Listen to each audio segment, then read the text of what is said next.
나쁜 의도를 갖고 있는 나쁜 질문이었습니다. 사실 모세율법인 신명기 22장 23절 24절에 보면 유부남이 다른 여인과 간음하면 돌로 치라고 되어 있고요. 한 동네에 있는 유부녀가 다른 남자와 간음하면 돌로 치라고 되어 있습니다. 율법에 따르면 이 여인은 돌로 쳐서 죽임을 당할 만한 그러한 죄를 지었습니다. 단 조항이 있습니다. 항상 율법에는요, 증인이 있어야 됩니다. 두세 사람 이상의 증인이 있어야 이 사람을 돌로 쳐 죽일 수 있습니다. 근데 본문에는 증인이 나와 있지 않아요. 근데 율법에 따르면, 율법의 규정에 따르면 이 여인은 돌로 증인만 있다면 쳐야 되는 상황이었습니다. 간음한 여인을 돌로 쳐 죽이라고 하는 율법을 따르자니 예수님이 고민이 됩니다. 왜? 평소에 나는 세리와 죄인들의 친구라고 했는데 죄를 졌다고 나몰라라 하고 내버리면 친구라고 하는 이 말이 안 맞는 것입니다. 그리고 평소에 예수님은 원수까지 사랑하라고 했습니다. 그러면 간음한 사람은 원수까지는 아니잖아요. 그러면 그 사람을 사랑해야 되는데 또 자기의 사랑의 그 설교와 자기 행위는 맞지 않는 것입니다. 율법을 따르자니 평소에 자기의 삶과 맞지 않으니까 참 예수님 입장에서는 곤란했습니다. 또 말만 잘하는 사람으로, 입장이 얼마든지 바뀔 수 있는 사람으로, 종잡을 수 없는 사람으로 예수님이 전락될 위기에 놓이게 됩니다. 그렇다고 돌로 치지 말라고 하면 율법을 어기는 것입니다. 율법을 어긴다는 하나님을 대적한다는 말입니다.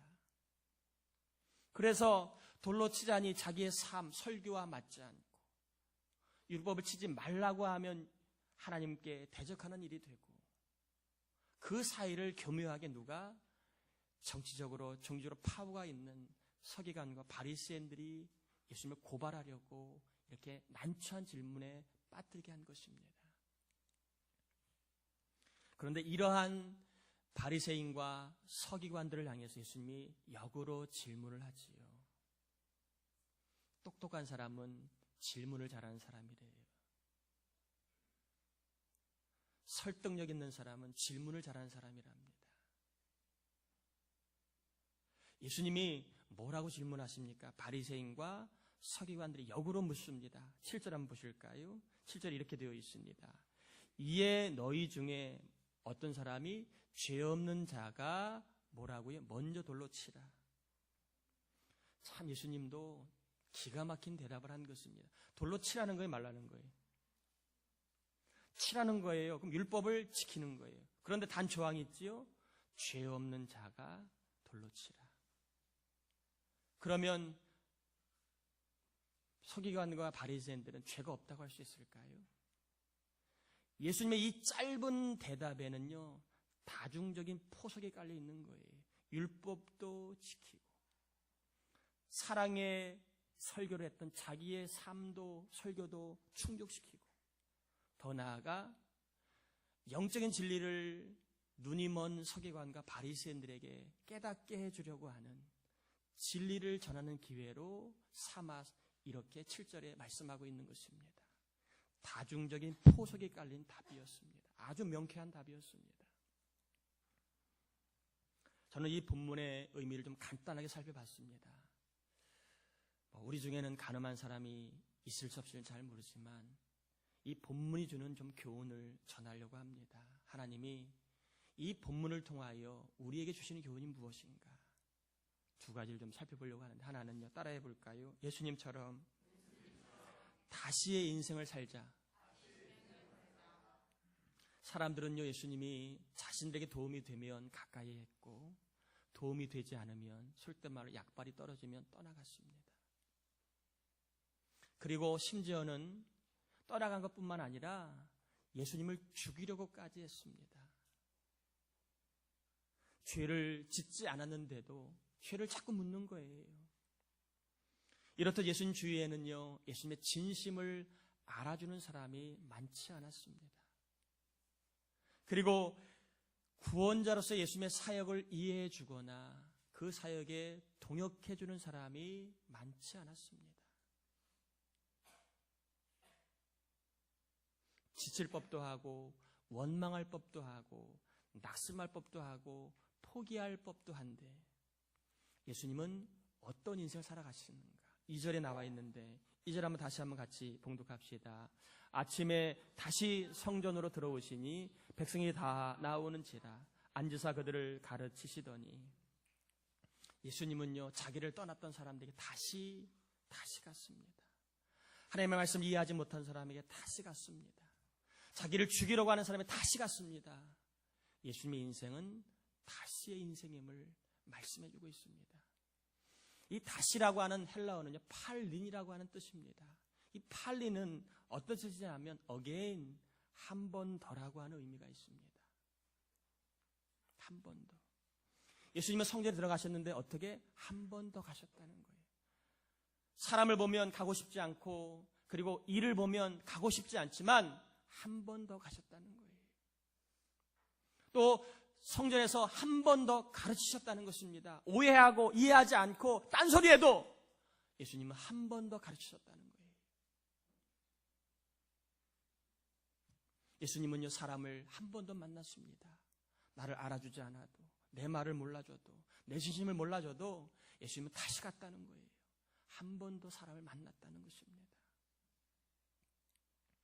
예수님께서 평소에 하신 말씀을 통해서 우리는 예수님의 인생이 다시의 인생임을 엿볼 수 있는 게 많이 있는데 마태복음 7장 8절에 구하는 이마다 받을 것이요 찾는 이는 찾아낼 것이요 두드리는 이마다 열릴 것이라 이렇게 말하고 있습니다. 찾는 이, 두드리는 이, 그리고 구하는 이, 이런 사람은 어떤 사람입니까? 한 번 하고 마는 사람이 아니라 again, 다시 한 번 더 두드리는 사람, 다시 한 번 더 찾는 사람, 다시 한 번 더 구하는 사람을 이야기합니다. 예수님이 오늘 저와 여러분에게 이 본문을 통해 주시는 말씀이 있습니다. 무엇인가요? 한 번 더의 인생을 살라는 거예요. 한 번 더의 인생을 살아가라고 명하신 것입니다. 절망스러운 일이 있나요? 원망하지 말고 믿음을 가지고 한 번 더 소망을 품고 그리고 다시 한번 소망을 품고 살라고 명하신 것입니다. 실패한 일이 있나요? 주저앉지 말고 믿음을 가지고 다시 한번 시도하고 한 번만 더 시도하는 인생을 살라고 명하십니다. 청년들, 청춘 사업에 실패했나요? 한 번 더 구하시기 바랍니다. 끝나지 않았습니다. 또 인생을 준비하다가 취업의 문에 좀 낙심을 경험했나요? 하나님 명하십니다. again, 한 번 더 시도하라. 기도 응답이 안 되어서 영적으로 답답한가요? 낙심이 됐나? 속이 상한가요? 남 모를 때 눈물이 나나요? 포기하지 말고 믿음을 가지고 다시 기도하고 한 번 더 기도하라고 하나님이 명하십니다. 선한 일을 하다가 전도하다가 영혼을 섬기는데 나 이제 더 이상 못해요. 그만할래요. 하고 있는 분 계신가요?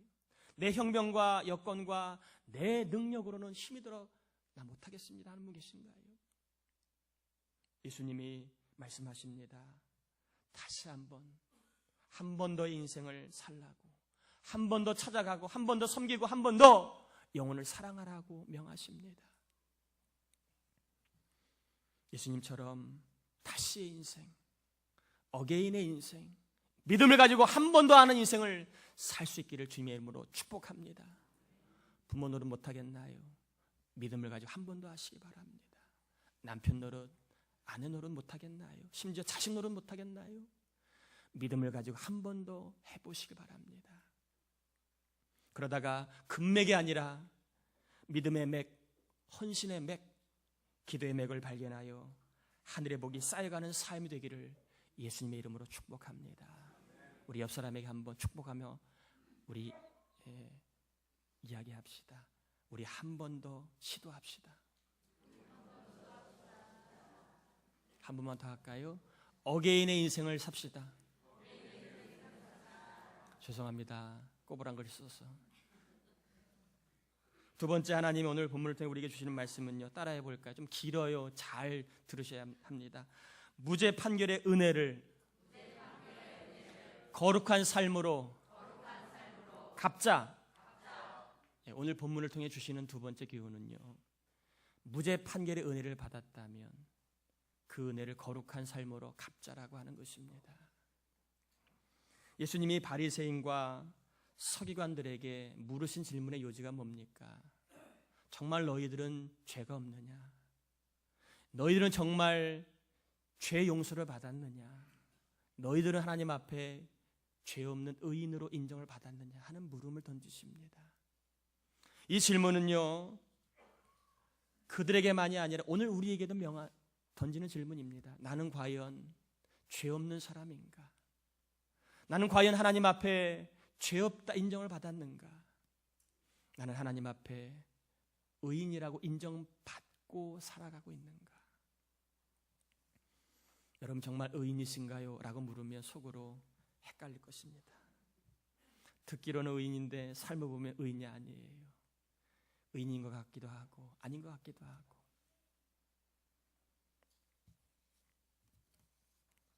하나님 앞에 우리 모두는 다 죄인입니다. 누가 자신 있게 나는 행위로 의로워질 수 있다고 말할 수 있겠습니까? 그러나 우리는 죄인이었지만 예수를 믿는 사람은 예수님의 대속의 피로 말미암아 값없이 의롭다 인정을 받았다는 사실을 우리가 믿음으로 받아들여야 합니다. 내 삶은 부족해요. 의인이 아닌 것 같아요. 그러나 우리는 하나님의 선포로 말미암아 의인이라고 하는 옷을 입었다는 것입니다. 로마서 3장 23절 24절에 모든 사람이 죄를 범하였음에 하나님의 영광에 이르지 못하더니 그리스도 예수 안에 있는 속량으로 말미암아 하나님의 은혜로 값없이 의롭다 하심을 얻은 자 되었느니라. 참 주옥 같은 말씀입니다. 우리 모두는 죄인이지만 대속의 피로 값없이 의롭다 인정받았다. 저는 이 말씀을 여지없이 믿기를 바랍니다. 삶은 의인이 아니어도 하나님이 우리를 의롭다 인정해 주신 이 말씀을 믿고 살길 바랍니다. 누가 물으면 나는 의인이라고 얘기할 수 있어야 합니다. 예수님을 믿지 않으면 영원히 죄인이라고 하는 유죄 판결을 받은 것이라면, 예수님을 믿으면 영원히 죄가 없다고 하는 무죄 판결을 대법관이신 하나님이 내리신 것과 똑같습니다. 대법관이 죄 없다고 얘기하면 죄 없는 거예요. 누가 옆에서 아무리 죄 있다고 얘기해도 최종 판결자인 대법관이 이 사람 죄 없다라고 판결을 내리면 뒤엎을 수 없는 것입니다. 하나님은 우리 모두에게, 예수 믿는 우리 모두에게 너는 죄가 없다, 죄가 용서받았다 라고 판결을 내리셨습니다.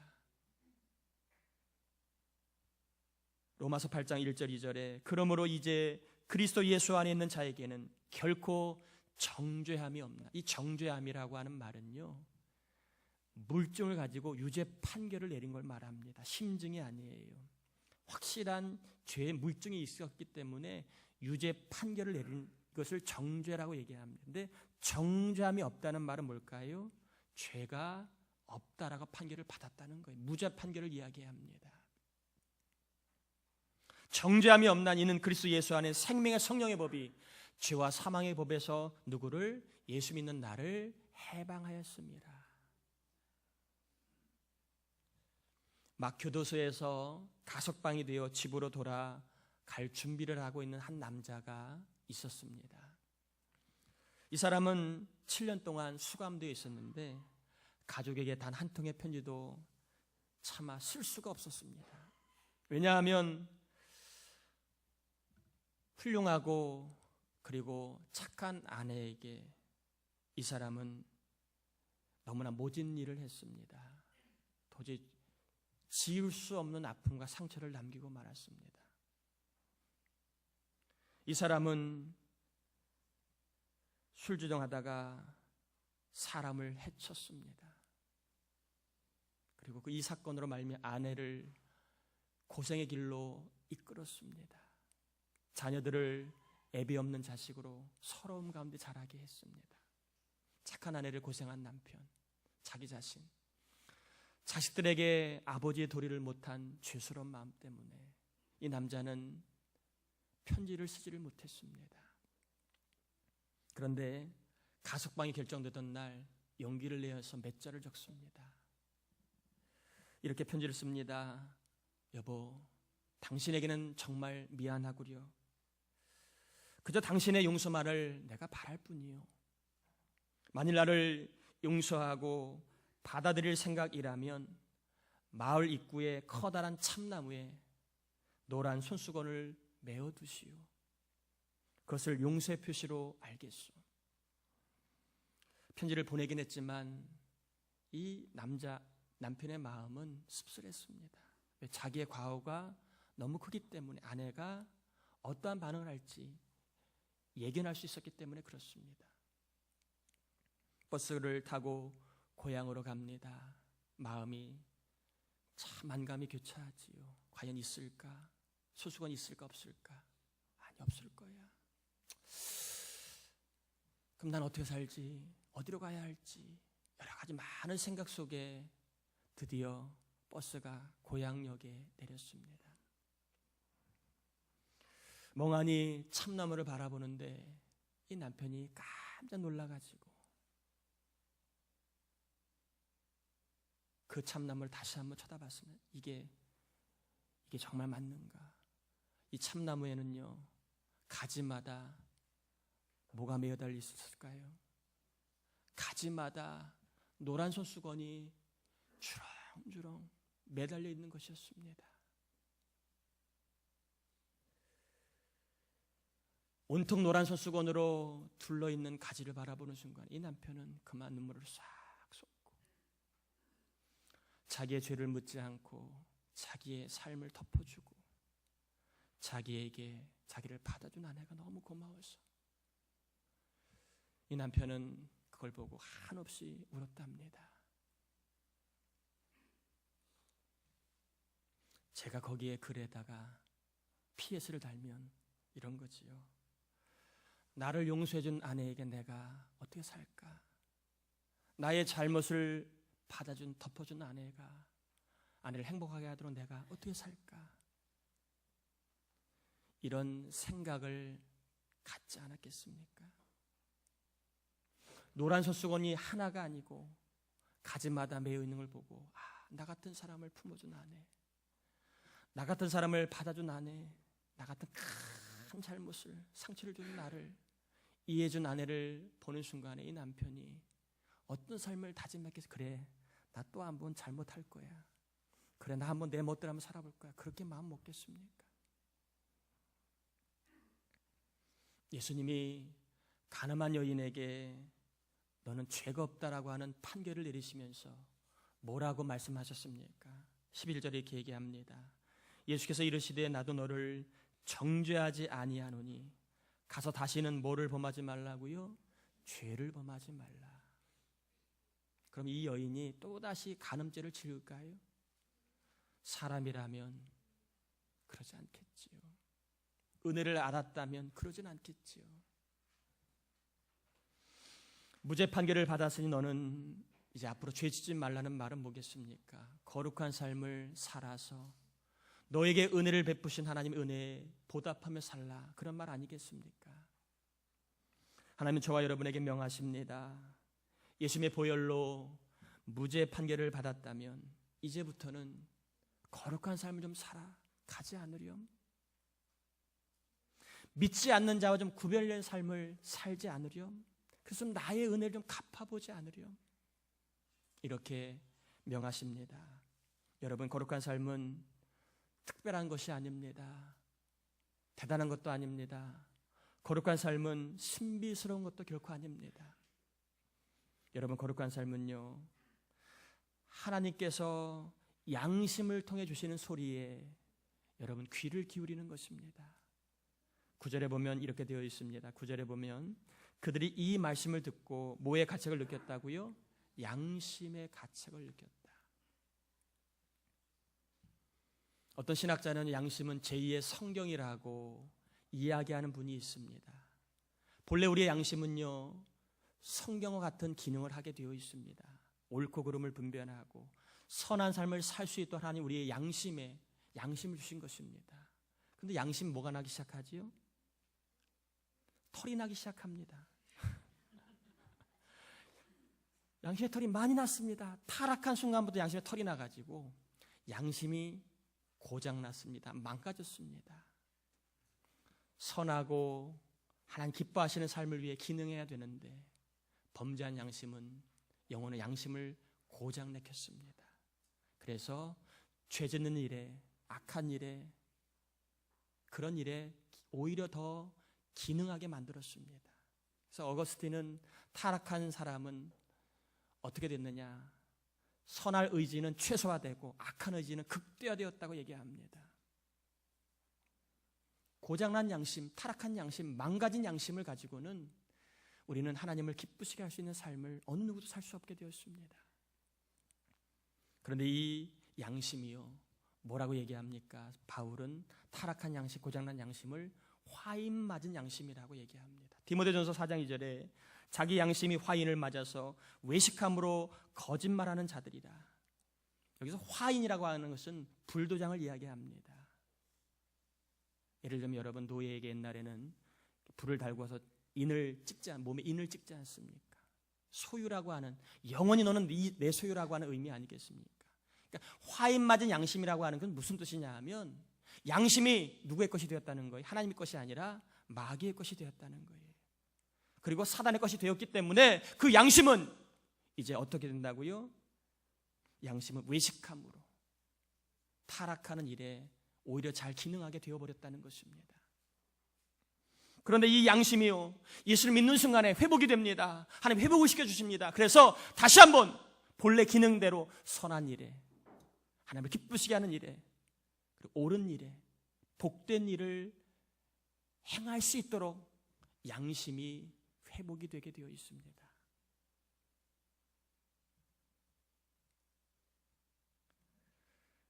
회복된 양심은요, 저와 여러분을 끊임없이 하나님을 기쁘시게 하는 방향으로, 생각으로, 내 몸 안에, 내 믿음 안에 사인을 보내줍니다. 하나님 기쁘시게 살아야 돼. 하나님 기쁘시게 살아야 돼. 끊임없이 회복된 양심은 우리의 삶 가운데 사인을 생각으로, 그리고 마음으로, 믿음으로 사인을 계속 보냅니다. 너 하나님 기쁘시게 살아야 돼. 그렇게 살면 안 돼. 그러면 제가 여러분에게 권면합니다. 회복된 양심에 귀를 기울이십시오. 여러분 양심에 하나님을 기쁘시게 하라는 사인이 오거들랑 그것을 여러분 외면하면 안 됩니다. 거룩한 삶은요, 하나님을 기쁘시게 하는 삶이에요. 하나님을 기쁘시게 하는 삶은요, 남을 행복하게 돕는 삶입니다. 남을 행복하도록 돕는 삶이 거룩한 삶입니다. 교회에서만 머물러 있는 게 거룩함이 아닙니다. 교회에서나 일터에서나 가정에서나 내가 남을 행복하도록 돕는 것을 하나님은 기뻐하십니다. 그거 삶이 거룩한 삶입니다. 그러므로 여러분 가족이 행복하도록 돕는 거룩한 삶을 살기를 바랍니다. 그 인간, 그 새끼 이렇게 하지 마시고 여러분 가족을 행복하도록 돕는 게 거룩한 삶이에요. 저도 사실 이번 주에 제가 부끄러운 고백이지만 우리 집사람을 많이 힘들게 했어요. 제가 죄송합니다. 남자가 이렇게 나이가 먹으니까 좀 이렇게 밴댕이 소갈딱지 되는 것 같아요. 자꾸 아내 눈치 많이 보게 되고요. 아내가 먼저 내 마음을 헤아려주면 좋을 것 같고, 아내가 먼저 힘내라고 얘기해주면 내가 탁 풀릴 것 같아. 그게 자꾸 왜 자꾸 기대게 되지 아내에게? 그전에는 내가 먼저 잘못했다고 그랬는데 요즘은 잘 안 돼. 아내가 먼저 땡겨주기를 바라는 거, 마음이 자꾸 커지는 것 같아. 그래서 교회 오면 화목해야 되는데 내가 먼저 미안하다고 해야 되는데 집에 가면 또 안 되고, 자기 전에 화목하라고 그랬는데 그게 또 안 돼요. 4일을 그렇게 보냈어요. 너무 힘들더라고요. 그래서 제가 오카노 목사님 설교를 듣다가 화목하라, 이것이 하나님의 뜻이니라. 이 말을 듣고 제가 양심의 가책을 느껴가지고 집안에 가서 좀 얘기 좀 하자고 좀 얘기를 했습니다. 제가 그걸 보면서 내가 아내를 행복하게 하지 못하는 게 거룩한 게 아닌데 하는 회개를 했습니다. 미안하다고 말 한마디 하면 화목한 가정이 될 수 있는데, 내가 먼저 잘못했다고 말 한마디 하면 거룩함을 실천할 수 있는데, 그게 참 안 되죠, 그죠? 저만 안 되나요? 여러분 잘 되시나요? 그게 잘 안 됩니다. 여러분, 오늘 혹시나도 이 자리에 올 때 화목하지 못한 관계 속에 오는 분도 있었을 것이고, 그리고 왠지 모르게 관계가 불편한 분도 분명히 있을 거예요. 그러면 행복한 게 거룩한 것입니다. 여러분, 먼저 손을 내밀어서 여러분 마음을 전달하세요. 세상에 살아보니까 리첸시아 꼭대기 사는 것보다요, 내가 지금 이 시간에 마음에 화목이 있는 게 축복입니다. 거룩한 삶은 뭐라고요?